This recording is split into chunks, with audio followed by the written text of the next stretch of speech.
देखिए मैम, लड़कियों की जिंदगी कुछ अजीब प्रकार की होती है। हाँ। वो एक तरफ निभाना भी है, एक तरफ अपने मायकों को छोड़कर ससुराल जाना है। अगर हम लड़कों को कह दिया जाए कि अपने माता पिता को छोड़कर किसी और माता पिता को अपना लो, तो वो नहीं अपना पाएंगे। हाँ। लेकिन एक जो लड़की होती है वो अपने माता को छोड़कर, पिता को छोड़कर, अपने भाई को छोड़कर वो सास ससुर को अपनाती है, पति को अपनाती है, जबकि वो उनको जानती तक नहीं है। लेकिन अपनाना पड़ता है। लड़की होना आसान नहीं होता। वो सेक्रीफाइस करती हैं अपनी जिंदगी में एक ऐसे बच्चे के लिए। अपनी पूरी जो खूबसूरती है जिसके लिए लड़कियां जानी जाती है, वो उसको निखार छोड़ देती है। वो खूबसूरती को मायने नहीं रखती, सिर्फ एक आवाज सुनने के लिए।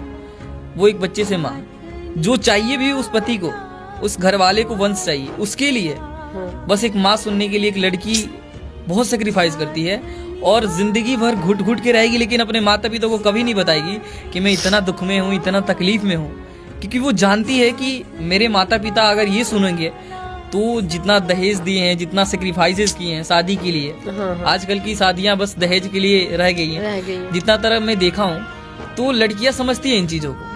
उनकी विदाई कर दिया जाता है किसी एक अच्छा घर देख के, अच्छा घर बार देख के। लेकिन मैं ये कहता हूँ ना कि अपनी बेटी की विदाई वहां करो जहाँ उसे इज्जत मिले, प्यार मिले, उसे वो फीलिंग मिले जो आप उसे महफूज रखते हो। वो इंसान भले ही 2 पैसा कम दे, 2 रोटी कम खिलाए, लेकिन उसे वो खुशियां दे जो वो चाहती है।